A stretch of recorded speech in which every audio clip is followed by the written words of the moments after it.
samedi 16 janvier 2021 mbokk yi jërë ngeen jëf di rafet lu baax a baax ànd beeg seen télévision Leral TV Leral.net ku nekk fa nga ne ñu la jox sa wàccuwaay gu mat sëkk di la wax ni dana jàmm seen émission du week-end di l'invité la rédaction émission bi ngeen taamu samedi si jot fii ci Leral TV di ànd rek ma si ànd ak samedi bu jot ak ki nga xamante ne mooy sama naatango Seydina Seck maa ngi lay nuyu bu baax a baax. asalaamaaleykum Moustapha Thioune maa ngi lay nuyu di nuyu aussi suñuy invité bi di nuyu aussi képp ku baaxoo di safoo di seetaan télé Leral TV. ni nga ko waxee sa biir kaddu rek tey jii invité de la rédaction ñu doon dalal soxna Ndella Madior Diouf nekk présidente du parti RNUA en même temps tamit nekk PDG groupe Safir bu doon dalal ci Leral TV tey jii fa seen waxtaan moom ci aspect yu bëri Ndella Madior ñu ngi lay nuyu di dalal jàmm ci Leral TV. maa ngi leen di fay. di la nuyu Moustapha Thioune. di nuyu également Seydina Seck. di nuyu tous les téléspectateurs de Leral TV si canal 33 TNT.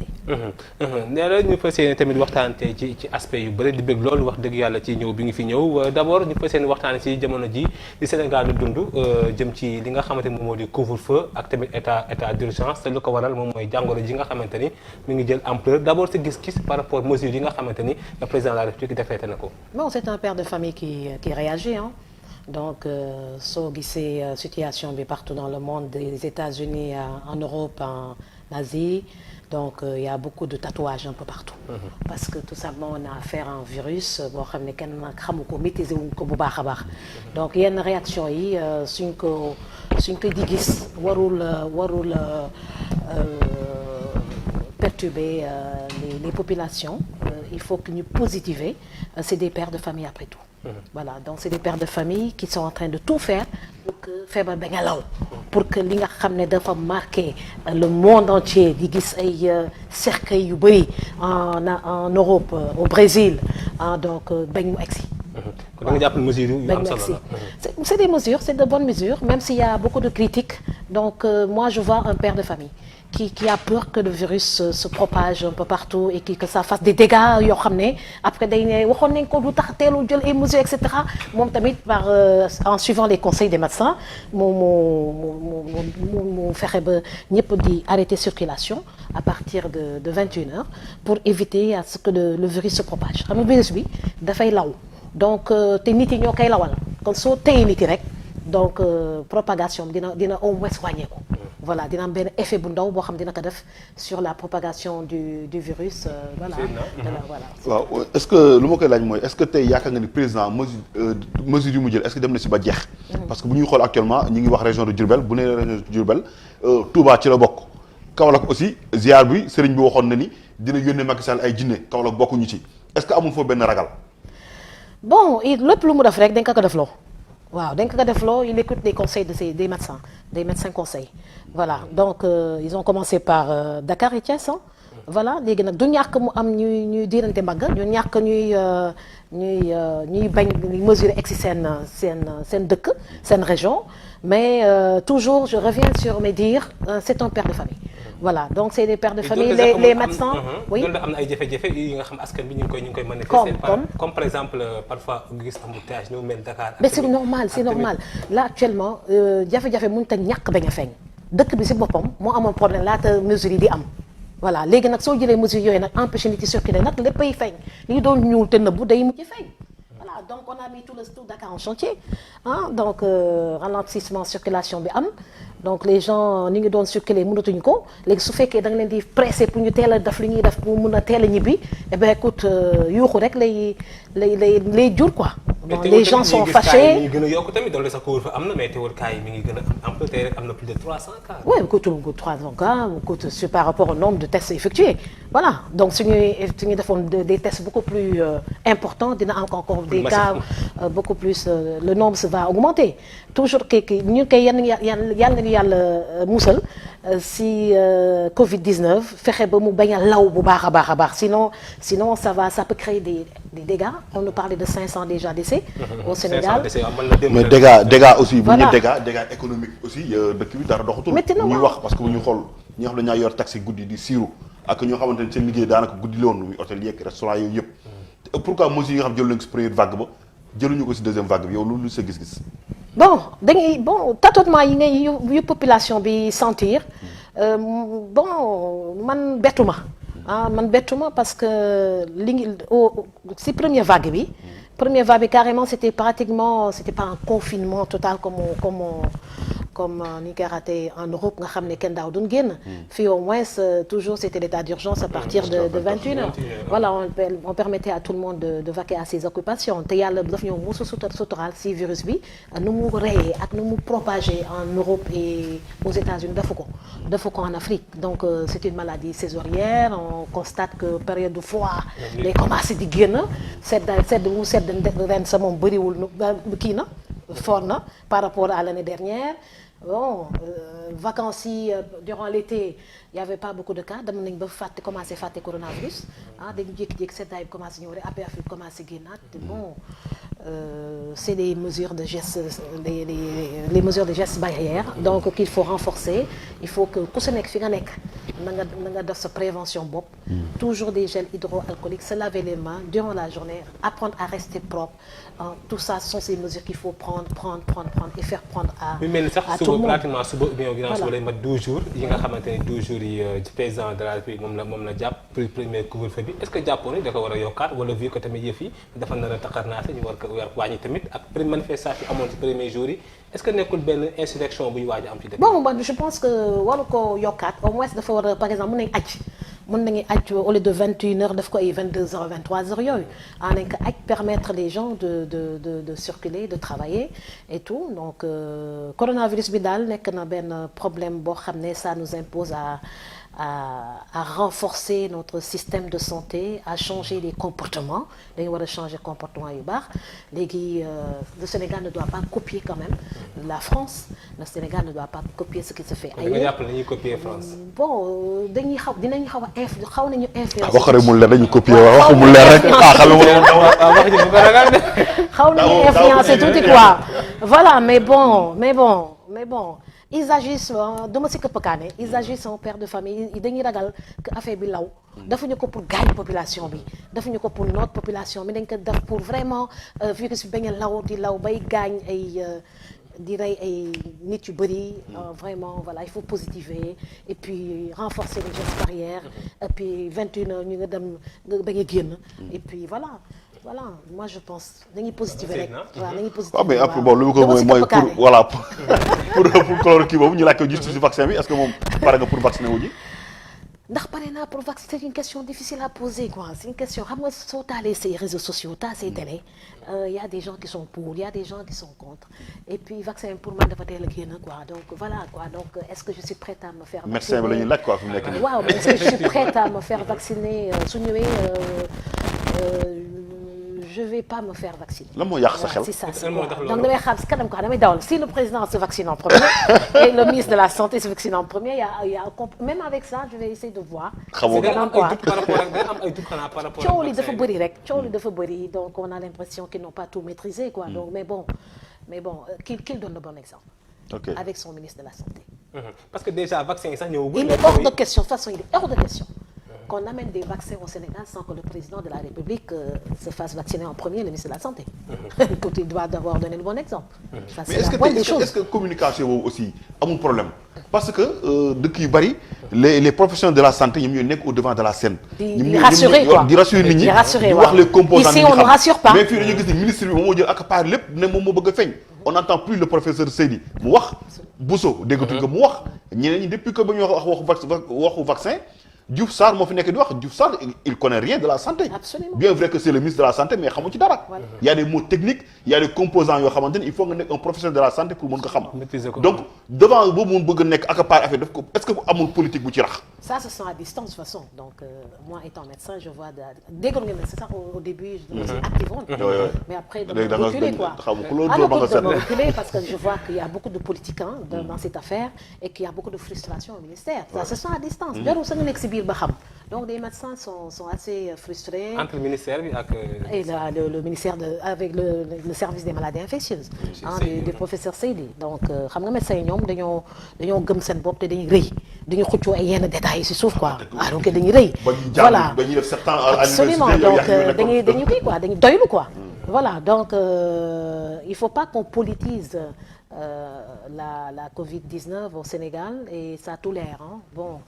Voilà, donc pourtant c'était une bonne occasion d'équiper les structures hospitalières, faire en sorte que toutes les régions... Est-ce que politique bi ëppul doole par exemple ci question traitement sanitaire? C'est dommage, parfois on a l'impression qu'il y a des intérêts financiers dans ces histoires, c'est horrible ce que je suis en train de dire, alors que dañu war a toppatoo tout simplement xool côté médical bi, tout simplement côté social bi, côté santé des populations, faire en sorte que tous les structures hospitalières soient équipées correctement de respirateurs, de matériel suffisant, d'oxygène. Tel n'est pas le cas. Mais wax Sénégal que exemple la ci gestion Covid bi si à l'échelle internationale. Yàlla moo ñu suturaale que virus bi deful ay dégâts yu bëri c'est tout.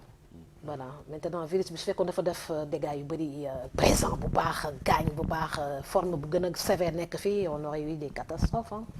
Parce que le problème mooy vaccin bi depuis boo ko président annoncé président pour man moo ko warul annoncé. Professeur Seydou ku mel ni moom bu ko annoncé woon. impact bu muy def effet bu muy def ak bu ko président annoncé du benn. parce que président y a tout le temps des opposants donc opposants ñoom dañuy tax opposé lu président wax ñoom ñu ngi si l'autre côté.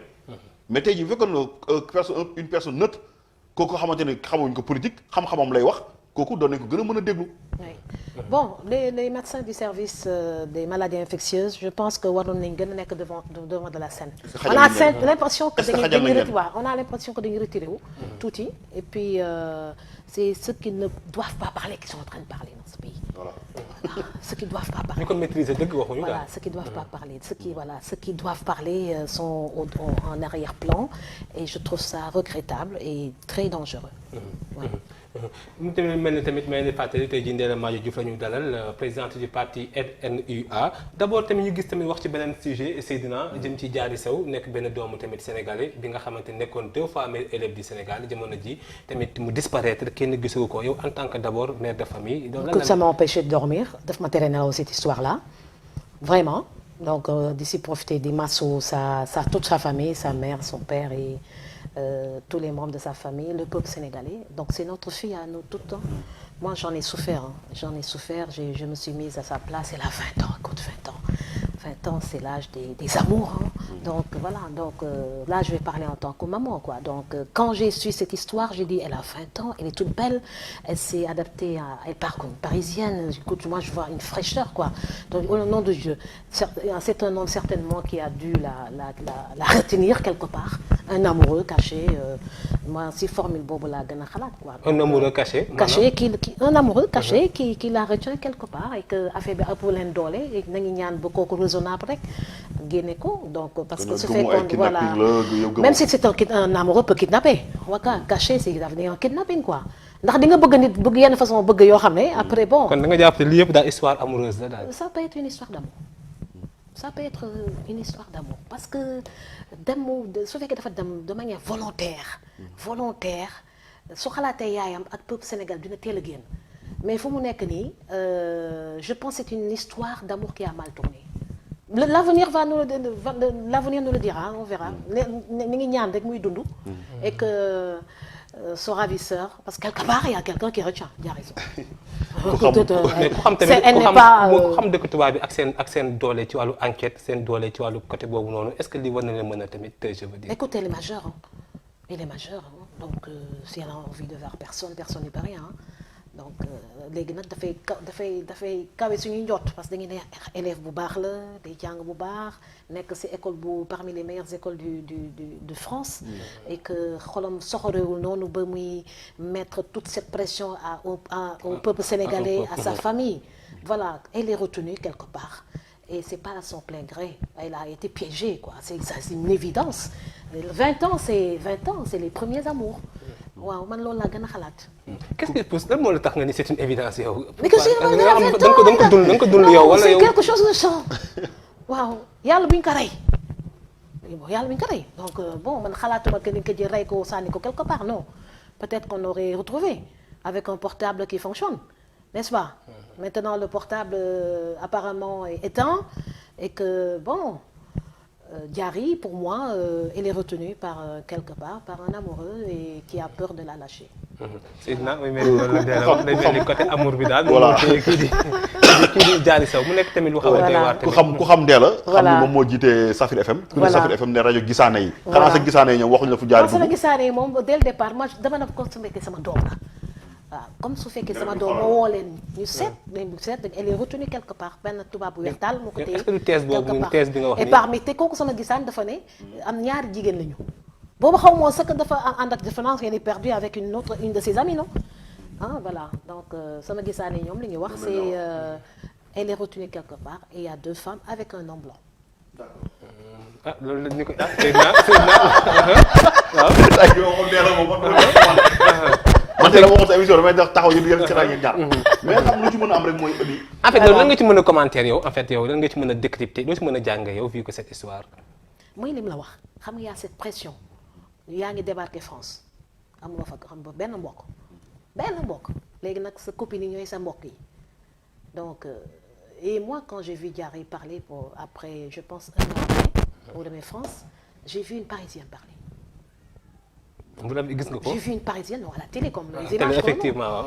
C'est pas une étudiante, une Mouroise qui parlait avec un accent de Mour. J'ai vu une Parisienne qui maîtrisait parfaitement la langue française d'une beauté extrême et d'une gentillesse extrême et puis une adaptation parisienne quoi. Donc da nga koy gis bëgg ko. Da nga koy gis bëgg ko. Il y a une histoire qui tourne mal là actuellement. Voilà. Écoute, on a tous été jeunes quand même. On a tous été jeunes. À 20 ans, c'est l'âge des premiers amours. Et puis, nga tardé benn jour rek sa école alertée et toute la presse sénégalaise s'empare de cette affaire da ngay tiit waaw. da ngay tiit da ngay tuut da ngay rus a génn da ngay tuut. Ça peut être une hypothèse. Je ne dis pas que c'est ça. Voilà, mais ça peut être une hypothèse. Et dans ce cas, naxante rek moo fi des moom génn. fi mu nekkoon su fekkee thèse boobu la. si c'est un amoureux qui le cache qui la cache. fi mu ne nguur gi ñoom démarche yu ñu def di ko doxee yaa ngi koy saluer. par rapport écoute ñoom heureusement ñoom dañuy dalal sa xelu nit yi et puis da ngay sentir quelque part que bon il y aura une issue heureuse. Voilà te loolu rek la ñuy ñaan. qu'il y ait une issue heureuse qu'elle reprenne ses études et puis qu'elle fasse beaucoup plus attention la prochaine fois. Parce qu'elle est sortie quand même, il paraît, d'elle-même de là où elle était. Et puis, tout peut arriver. Mais moi, je ne pense pas au pire, quoi. Par exemple, Dieu le Kobarek, quoi. Donc, voilà. Voilà. Donc, tout peut arriver, hein. Une agression, un kidnapping violent, parce qu'elle est attirante, cette femme-là. Elle est toute belle. Voilà. te góor yi da ngay waaru quoi. xanaa ñu wax technicien yi. Voilà ñi ngi wax ne moom son bi xaw na des tuuti. fekk waaw ñuy dégg bu ñu ko mënee ñu xool ñu ci mën a réglé. Voilà. fekk ñuy dégg. Voilà. C'est pas une élève leader de sa génération, meilleure élève de sa génération du Sénégal. En plus, c'est une Miss. Elle est toute belle et attirante. Donc, il faut fouiller du côté. Voilà. mais teewul ñu ngi rafetlu njort daal ñaan yàlla tamit moom ñu yàlla daal Dans nit ko les si jours à borom. venir ou bien donc on pense pas au pire quoi. Donc, est-ce il que faut yow, pas par que ça exemple- fasse un mois vers un an. Gis nañ fi ñu fi disparaître toog ay at ñu doog leen gis donc yàlla bu mu nekk cas boobu. mais teewul tamit par exemple est-ce que amul comme da ngay am na ñoo embauché je ne sais pas ñuy seet est-ce que par exemple yaa ngi jokkoo ak famille yu jaari saw. pour Non. un peu. Non, j'ai pas cherché. J'ai réagi comme si j'étais sa mère. Voilà. Et puis maintenant, je suppose que... Ouais, bon. On nous parle d'un dernier message de WhatsApp, si, je ne sais pas si vous êtes au courant ou pas, où on dit que mon amour, je t'aime également. Donc ça conforte ce que je dis. Hein. Ça peut être un amoureux qui a peur maintenant de la sortir. Seydina bu fekkee ñu wax ci beneen waaw. sujet. tellement. sama biir jaxasoo. ñu ñëwaat ñi Voilà. nga tax doo si wax bon bëgguma Voilà. si parce que bëgguma si wax loo xamante ni aussi bon peut-être parfois di nga xam sax mais da ngay am réserve parce que tamit absolument. dafa nekk benn cas boo xamante ni xale la pour man da nga koy xool xam nga récemment elle a perdu son père. Ok. dégg nga attention bu amoon ak son papa. Voilà. sa mère actuellement situation bu mu nekk pour man du ma sax bëgg di si wax loo xamante ni peut-être mën na gën a kiiwal yaay ji wala dara. mais bon dañuy jàpp aussi lu neex wax tamit lu war a mën a nekk la. Ben oui. loolu moom dafa doy waar. Ben oui. da ngay bëgg a baax sax ñu ne la kaay doo fi baaxee. Voilà. donc nañ ñaan yàlla daal ñu jàpp ko gis ko si teeyu bakkanam. te mu continuer ay activités am yàlla may ko. suñu doom yi dañ leen di këf facilement. Voilà nous on est des mères suñu doom dañ leen di këf. Donc je pense que ça va être une leçon pour toutes les femmes qui sont en France. Et que nekk en contact permanent ne serait-ce que par internet avec la famille. Quotidiennement c'est très important. Voilà c'est très important il faudrait dorénavant il faut que ñuy def un système d'alerte. Rapide ba soo toogee benn fan te dégguloo sa doom. benn fan donc nga jóg quoi. effectivement voilà donc et que ñu leen di encadrer dañuy dem France duñu bëri ñu ay tuteurs. mais est-ce que tamit par exemple ñu am na ñuy wax par exemple fuite des cerveaux li war nañu ko tamit éviter ñu jàng ci biir que ñu leen di yóbbu bitim réew. non je pense qu'il faut renforcer la sécurité gën leen conscientiser gën leen mettre dans de bonnes conditions parce que day métti nga nekk ko ci benn kër boo xam ne cour bi c'est pratiquement 1000 mètres carrés tu te retrouves dans un studio de 11 mètres carrés ou bien de 15 mètres carrés c'est assez déprimant quand même. C'est assez déprimant et puis soo commencé mos génn rek après soo buggee delluwaat ça peut poser parfois des problèmes il y a toute une pression sociale hein. meilleur élève tout le temps léegi nag yow su fekkee commencé nga am ay notes yu moins importantes mun nga am benn gàcce quelque part il y a toute une pression et puis il faut qu'on encadre nos filles en France seen bourse yi parfois j'ai vu plein de personnes yoo xam ne seen bourse yi du doy et puis ça les empêche même de terminer les cours correctement. Et voilà donc c'est l'occasion de voir dans quelles conditions. effectivement quelles conditions la ñuy liggéey. ndax seen bourse yi dinañ doy. ba ñu mën a fay seen i lekk fay seen i lépp. seen prise en charge ba mën a épanouir correctement. tout ça je pense que c'est pas un secret de polichinelle que seen bourse yi du doy. voilà donc. waaw il y a tellement de choses qu'il faut voir après pour les mettre quand même dans des conditions puis c'est les rares. Donc on doit les mettre dans de bonnes conditions et puis les préparer au monde adulte quoi. Le monde adulte mooy l'homme qui rapace, qui prend et il y a des personnes qui peuvent pas y échapper. Hein? Pourvu que ñu ki ko téye parce que mënu téye boppam quelque part. Donc elle n'a pas de problème psychique donc elle n'est pas folle donc elle peut pas être quelque part mais je veux plus voir personne. Je pense pas à cette théorie que je suis persuadée que c'est un homme qui la retient quelque part et qui est en train de voir ban théorie lay mettre en place pour génne ko yàlla baax na nañ ci rafet njort rek yàlla nit ko ñu wax tamit ci beneen. te loolu du gàcce donc il faut qu'elle sache si elle nous écoute qu'elle doit tout faire se battre pour sortir de là où elle est pour calmer au moins sa famille et tout un peuple hein. C'est la première fois que je vois cette histoire hein. Donc cet élan de solidarité cet élan sénégalais là c'est la première fois parce qu'ils ont dit non on touche pas à notre Diary hein. Tous les Sénégalais ont dit on touche pas à Diary voilà donc là je trouve ça très touchant et que elle doit se battre pour sortir elle doit se battre pour sortir pour rassurer tout le monde voilà. wax tamit ci beneen sujet di ko ñaan rek jaar yi maanaam mu nit yàlla nit ko ci jàmm wax tamit ci beneen sujet jamono ji ñu gis tamit benn sujet d'actualité bu defee chronique bi jëm ci benn policier bi nga xamante ni daal dañ ko rajo yi ndax dafa sujjootal sëriñam loolu tamit mu doon doy waar d'abord yow boo gisee par exemple ñu rajo benn nit bi nga xamante ni dafa sujjoot ak sëriñam moo tax d'après raison bu ñu wax yow lan la lay def exactement ak ban analyse nga ko mën a. Quand je regarde mon téléphone et que partout on parle que de ça je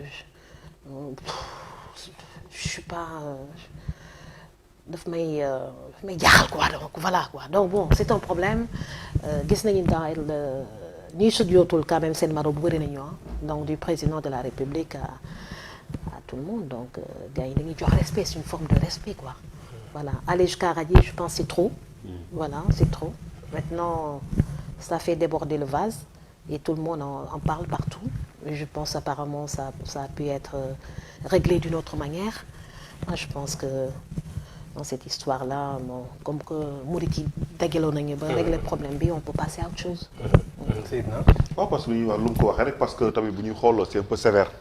moo tax parfois dem am ñoo xamante policiers yoo xam ne sama ci waxtaan ñun ñaanuñu yàlla nekk président de commission parce que bu ñuy def dañu daan mooy commission discipline. donc ñoom ñooy jël décision bu mel mu nekk loo xamante ne c'est sévère. mën nañu ko jox avertissement. wala ñu revenir ko faire ko revenir à la loi rappeler ko li nga xam mooy kii am tenue bu mu sol la mooy lan. wala kii ko 3 mois mettre au frigo wala lu ñu ko mën def daal mais jusqu'à radier bañ koy radier xalaatuñu kii père de famille la. xalaatuñu aussi am na soutien de famille la.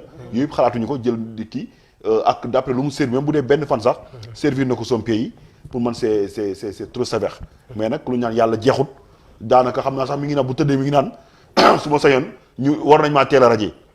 ndax am na ci liggéeyam am na ci congé payé 3 mois am na ci ay millions compte Orange Money Wave yëpp plafonné am na ci ay terrain am na ci léppam mun naa liggéey ba dee du ko am. donc moo tax de moom waxee dafa ne sant na yàlla. baal na ñëpp ak te xam ne aussi nii la mënoon demee wërsëgam yàlla ci mbiru Serigne Touba du jeex. wërsëgam nii la ko yàlla war a mën a jaarale. te li mooy lu gën. effectivement moo gën ci moom. donc et on lu passe ñu à wax autre rek voilà chose. on passe. on passe à autre chose voilà. ba def ay débat yoo xamante ne day jëm ak. voilà quoi. ku xam Ndella Madior tamit xam ne dafay yëngu ci mbirum politique. nga nekk présidente parti RNUA ñu fàttali yaa ngi doon ànd ak coalition. Madické 2019 voilà. 2000 élection présidentielle Voilà. d'abord. Et automatiquement après j'ai rejoint la mouvance présidentielle après quitté ko au mois de. lu tax nga bàyyi Madické Niang lu tax bàyyi Madické Niang mais écoute Dieu m'a donné raison après hein parce que mënu moon imaginer que 5 candidats lañu woon au départ 4 dans l'opposition benn c'était Macky Sall. Quand Macky Sall on l'a déclaré victorieux de manière provisoire ces élections ces résultats provisoires après ils se sont réunis chez Idrissa Seck hein et sans nous consulter nous parce que nous on était important parce que nous on était très important on est très important parce qu'on nous a pas demandé notre avis et puis du jour au lendemain ils ne présentent pas ils n'introduisent pas un recours gis nga dem Donald Trump lu mu def mi ngi user lu ko yoon bi yëpp may voilà pour retarder les choses quoi donc ñoom ñu rapidement ñu gedd alors que bokk ñu woon trajectoire je vais écouter ça quelque part quoi donc ñun il faut pas que ñu utiliser ñu comme des objets après sànni ñu comme ça sans nous demander notre avis et puis automatiquement tout le monde l'a vu j'ai lâché l'affaire quoi automatiquement à l'époque certaines personnes m'ont critiqué mais là aujourd'hui bon Dieu m'a donné raison donc Idrissa Seck xamoon na lu tax mu entraîné leen dans cette histoire de oui absolument bon que su leen piégé c'est parce qu'ils étaient pas matures correctement politiquement quoi parce que mënuloo dem élection dépenser say xaalis lu jeex après Idrissa Seck ñëw après nga ne doo déposer recours loo sonn il faut aller jusqu'au bout introduire un recours ne serait-ce que par respect aux électeurs qui ont voté pour eux quoi ah mais oui mais est-ce que ce choix bi nga def c'est cohérent parce que tam mënoo fi xeex Macky Sall dem élection jàpp au lieu nga jàppale nga dem jàppale Madické Niang parce que yaa ngi jàpp nga ni opposition nga nekkoon dem nga sax am na benn débat boo xam ne gis xaw nga fii dóor ndaw sosu taxaw TFM dóor ko wax xaw dóor rek là c'était je disais il y avait trop de mendiants au Sénégal voilà donc loolu lépp si ñàkk si gestion Macky Sall la donc man dama yaakaar bu fekkoon da ngay dem ci taxaw jàkkaarloo moom continuer le combat mais non boo demee ba kii yow yaa njëkk kon su ko jébbalu avant que ñoom Idrissa Seck non c'était pas une question de jébbalu c'est encore dama dem ba xam que ils avaient pas bien travaillé et que toute l'opposition n'était pas réunie n'avait pas suffisamment de représentants au niveau des bureaux de vote et liggéeyuñu bu baax après j'ai senti que j'avais pas ma place en tout cas au sein de ces coalitions et j'ai rejoint naturellement la mouvance présidentielle mënoon na ma wax que mënoon nga génn mais ba nga dem fenn ça également c'était un choix c'était une hypothèse génn après yam sama côté mais finalement loolu laa mujj def donc parce que quand j'ai écoute kon fan nga nekk quand je suis écoute moi je suis Ndella vous m'avez posé des questions écoutez je suis Ndella Madior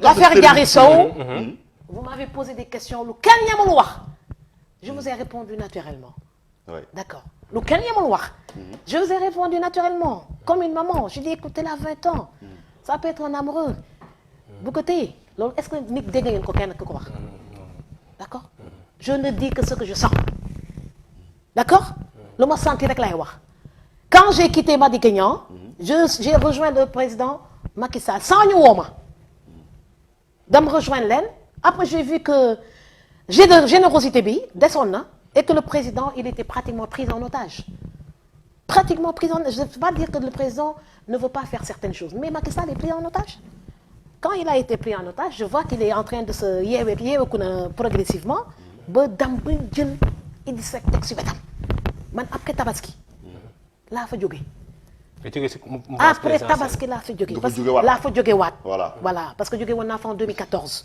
d'accord écoute est-ce que amul loo fa doon xaar te gisoo ko li ma fa doon xaar ba gisoo mooy une implication moi je suis une bombe kenn mu du am Ndella Madior te doo ko utiliser maintenant si ma présence dérange même nekk à côté de Ndella Madior les gens ont peur de Ndella Madior ma xajal leen dam sama côté jàpp sama ñaambur d'accord je n'ai rien contre le président Macky Sall mais le président Macky Sall est pris en otage mais xanaa booy ragal da ngay ragal koo xamante ne xam nañ lu muy posé politiquement. amuñu élection xam gis nañ fi nga demal sa bopp lu weesu élection législative yi donc nga amoon si boo jotoo woon sa am député donc lan la Ndella Madior est-ce que jotu tee nga natt sa bopp ci wàllum politique muy élection locale wala élection député yi ñëw comme ça ñu xam nit ñi xam réellement lu Ndella Madior di peser parce que tamit bëri nga ay fans am ñoo xam ne ñaan Ndella Madior ju émission bi du ma raw dama koy suivre tout le temps mais est-ce que tey ñooñu politiquement ils sont engagés pour jàppale la. Écoute 2012 bi ngay wax suñ ko jaarlee woon yoon damay dem assemblée nationale. parce que absolument parce que en principe suñu appliqué woon la parité au plus fort reste dama doon dugg à l'Assemblée nationale donc ils ont pris Diop Decroix à ma place. Voilà donc quand on parle de parité absolue dañ koy appliquer au niveau des listes appliquer ces résultats yi loolu mooy c'est la bataille des femmes. D'accord, moi je trouve qu'on m'a arraché mon poste. On me l'a arraché et on n'a pas voulu de moi au niveau des locales quand j'étais dans Benno Bokk Yaakaar. Et puis ce scénario allait se reproduire encore parce que am dara nag leeratul woon si bu ma ñëwee en 2019 ànd ak ñoom. Et puis j'ai vu que la Ndella Madior dérange quoi donc les gens dérange. Si je dérange. Écoute bye bye quoi.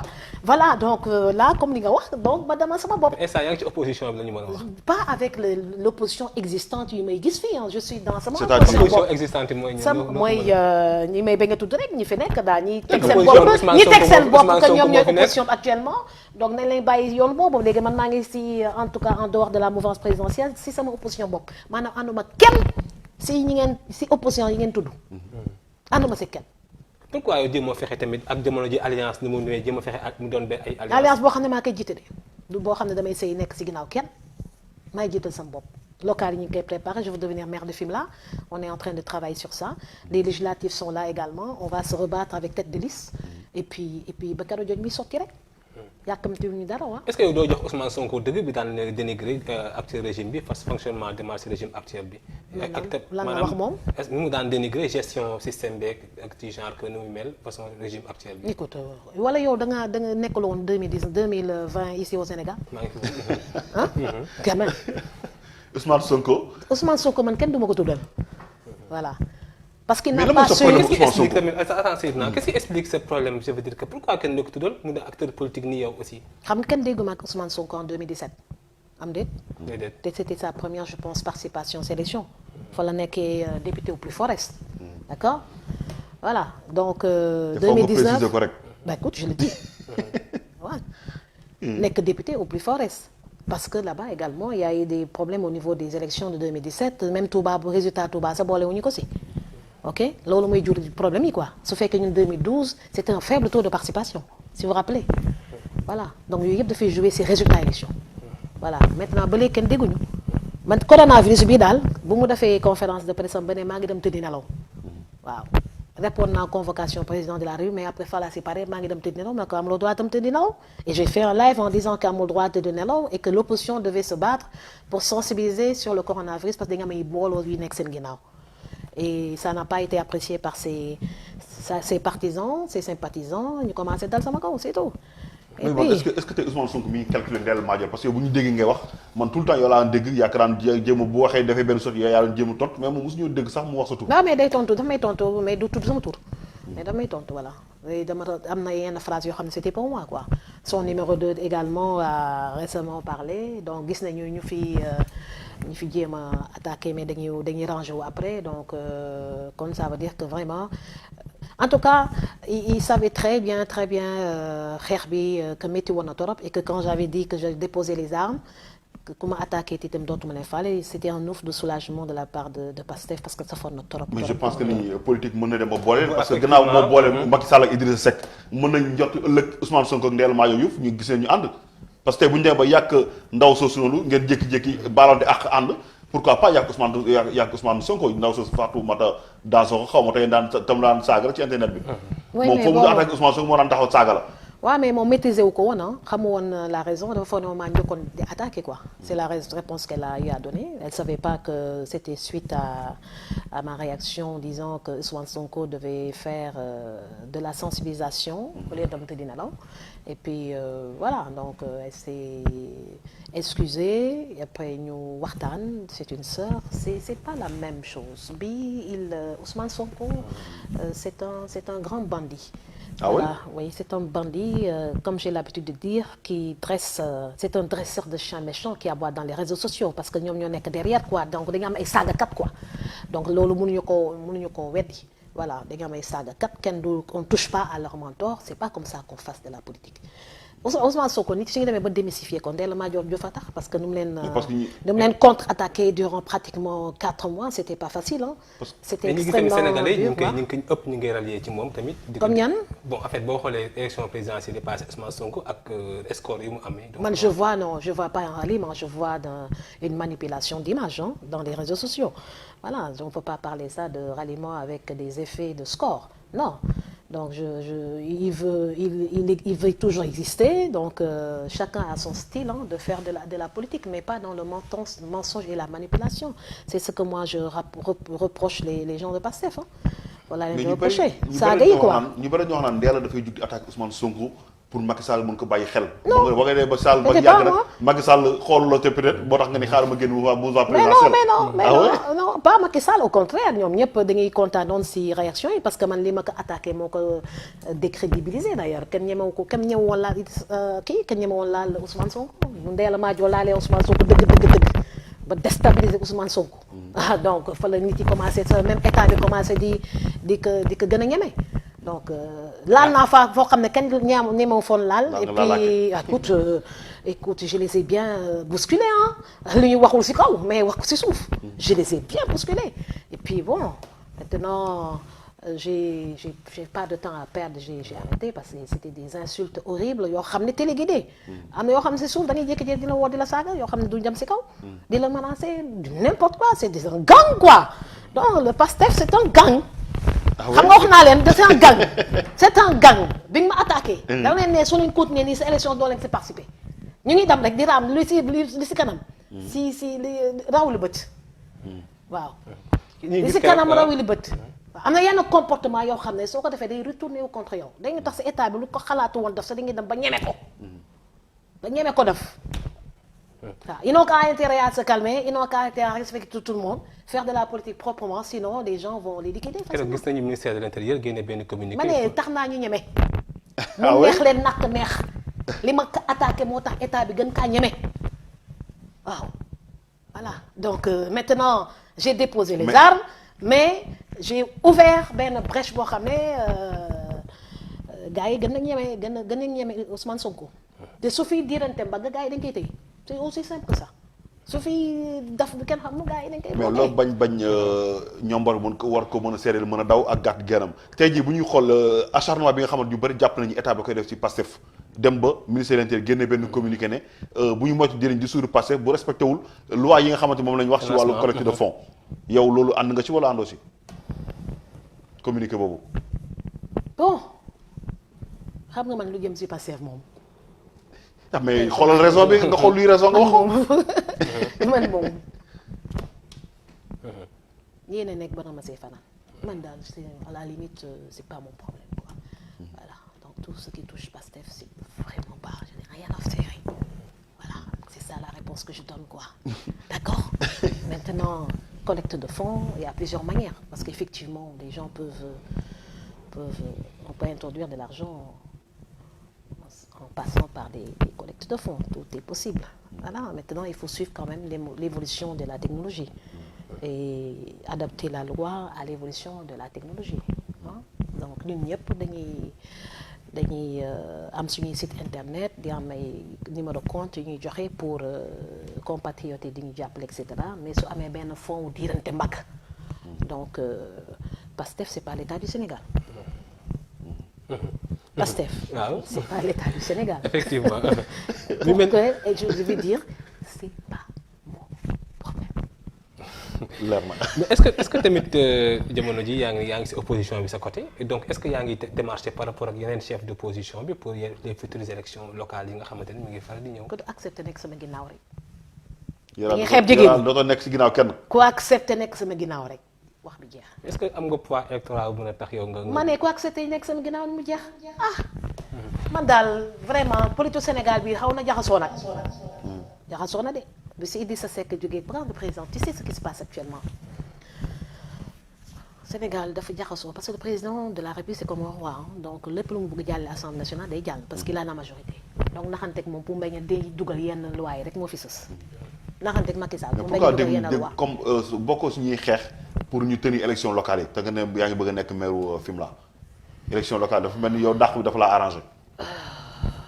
dàq bi dañ ma arrangé ñi nekkoon xam nga on a parlé de dialogue national te ñu bëri gisuñu ma si dialogue national parce que période bi ñuy def dialogue national moi j'étais du côté de la mouvance présidentielle mais comme que mënuñu maa maîtriser xam nga loolu mooy sama jëw dégg naa jëw bi comme que mënuñu maa maîtriser donc boolewuñu ma si instance yeeg yooyu voilà donc ils avaient en face d'eux des chefs de parti des petits chefs de parti qui se préoccupaient beaucoup plus de per diem de per diem dialogue bi qui se préoccupaient xaalis daal li nga doon gis si dialogue bi quoi lan lañ si mën a am quoi donc voilà donc en face ils avaient quelqu'un qui était très fort Macky Sall naxanteeg moom rek pour mu bañ a def yenn yi rek moo fi sa voilà parce que et ça dure depuis 2017 il a la majorité à l'Assemblée nationale et quelqu'un qui a une majorité à l'Assemblée nationale avec cette opposition qui est très timide donc très paresseuse si liggéey sur le terrain très paresseuse si liggéey sur le terrain parce que su fekkee 2019 li ñu doon def 2019 li ñuy fas yéene def 2024 donc le président va se représenter en 2024 et doo ñun ñëpp liggéey bi moom da nga siy teel a jóg quoi teel a jóg sur le terrain comme li ngeen di wax donc travailler faire en sorte que les cartes d'électeurs sortent qu'il y ait une nouvelle inscription sur le fichier électoral c'est énormément de travail qui reste à faire et puis qui reste à faire beaucoup de sensibilisation donc sur le terrain pour massifier son parti politique et participer au local et législatif. C'est du boulot. C'est du boulot. Waaw, c'est du boulot. Que ce soit Fimela ailleurs et un peu partout. Politique ici Sénégal dafa métti. Waaw, politique Sénégal dafa métti et que da ngay teel a jóg après sensibiliser le maximum pour avoir au moins un quota respectable. Un quota d'électeurs respectable. Voilà. Et que l'unité de l'opposition, ce serait l'idéal. Mais ku nekk da nga xeeb sa morom. waaw loolu mooy c'est ça la difficulté. C'est ça la difficulté. jàpp nga ni bu ñu fa tolloo président lu ku war a présenter war la en 2024. fi ñu toll nii xam nga kañ lay neex. 2029. déet lu tax. 2029 may neex parce que 2029 Macky Sall va se représenter en 2024. léegi. gëm nga loolu. Écoute, il va se représenter. C'est pas parce que moi je suis de. Écoute, man xam nga man je suis honnête avec moi-même et conséquent avec moi-même. J'ai été la première à dire que le président avait droit à 2 mandats de 5 ans. C'est pas parce que génn naa ci mouvement présidentiel que là il est non, il n'a pas le droit à 2 mandats de 5 ans. Non, il a droit à 2 mandats de 5 ans. Par contre mën nañ ko sensibiliser pour mu bañ a représenter wu. Man foofu rek laa mën a taxaw.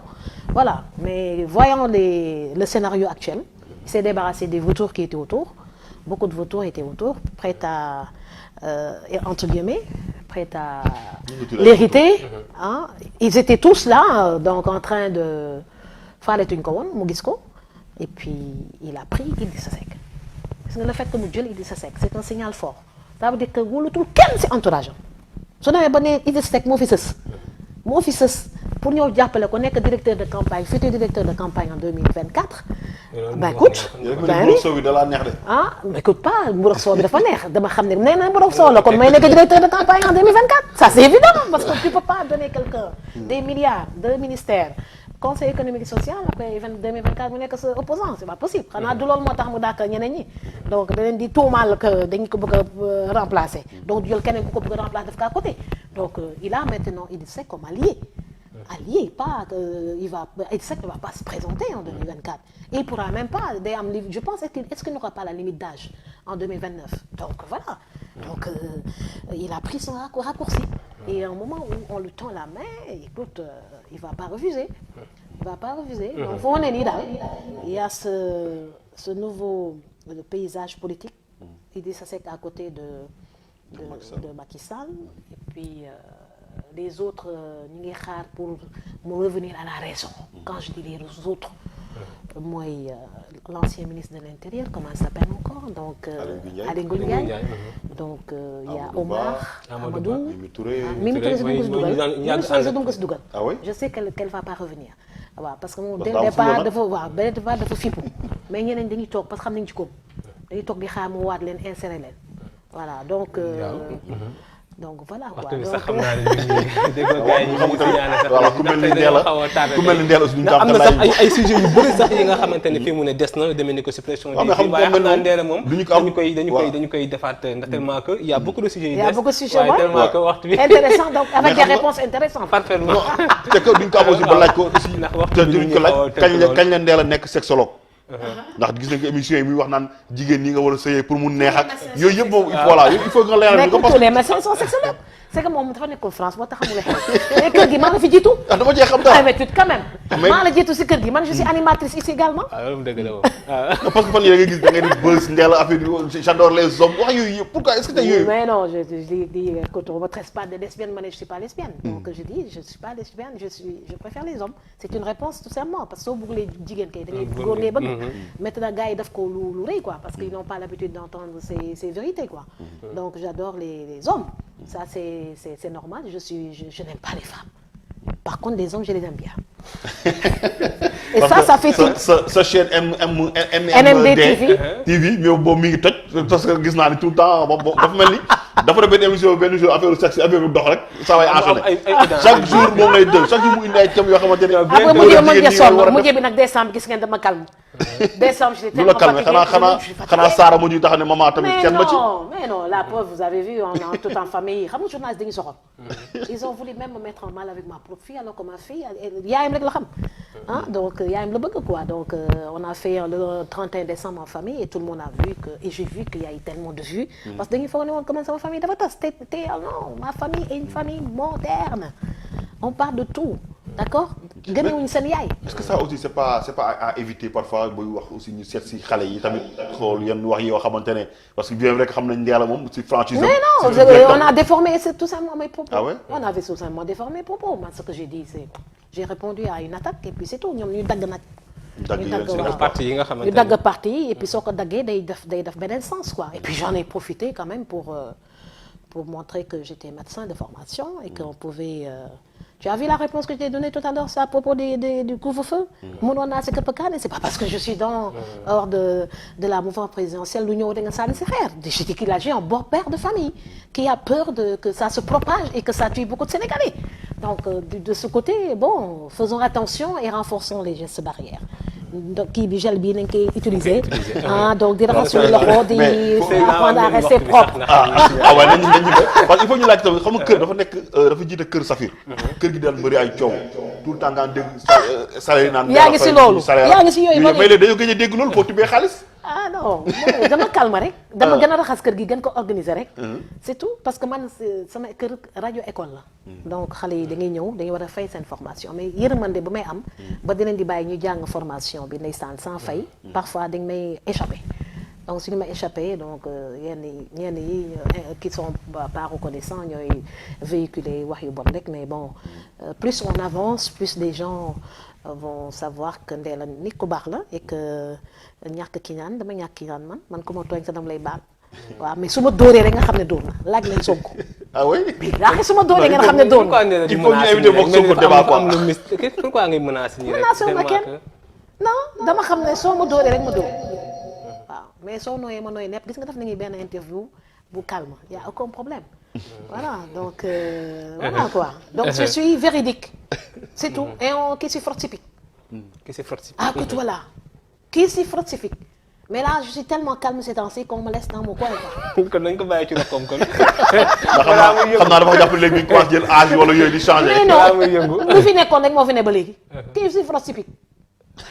mbokk yi jërë ngeen jëf mel ni bu ñu ko toppee sax tellement que waaw ndax tey dafa am spécial Ndongo Lo bu ñu war a def tey ji la d'accord ndeysaan nekk tamit nekkoon fi artiste nekk tamit ki nga xamante ni dootuñu ko natable war na si war a mën a wax benn baat si Ndongo Lo image ma si am tout le temps mooy bu mu faatoo la première dame de l'époque avait demandé mais qu'est-ce qui se passe je vois que nit yaa ngi dem principal après elle est partie.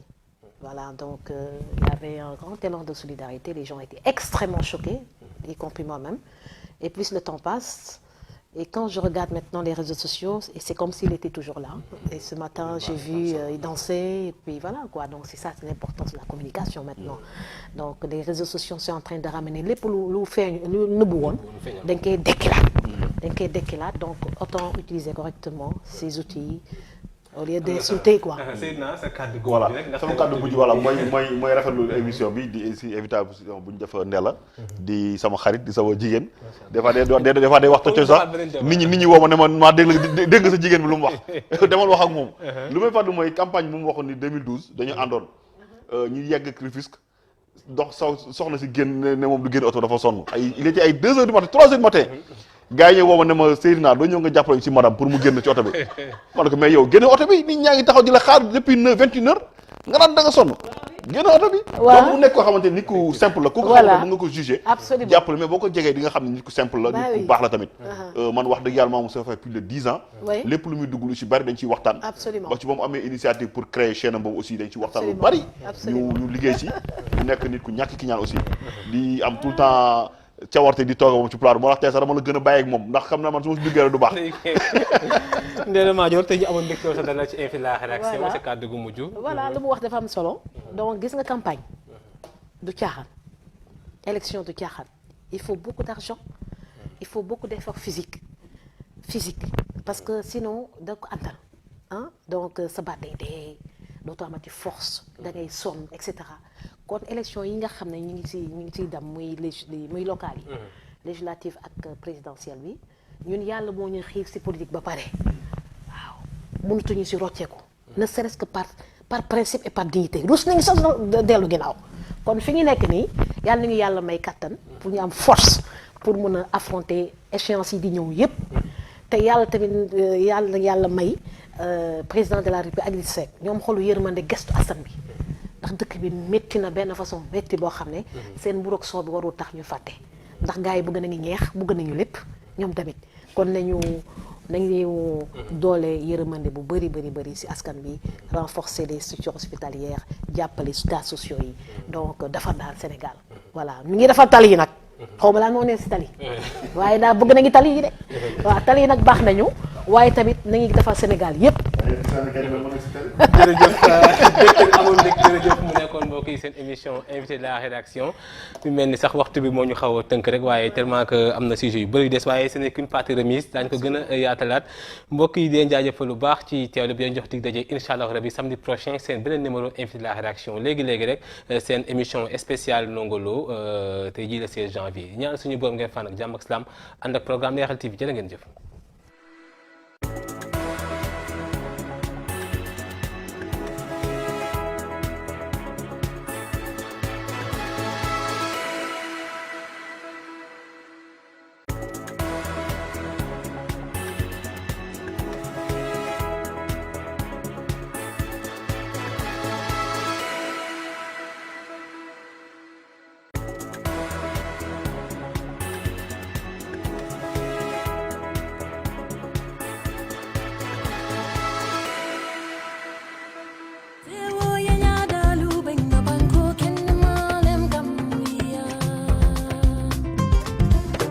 Gambian people, Leral TV is back. Yes, we are in Gambia. Wow, kay. Ngir ngeen am ay good information right now, you can get it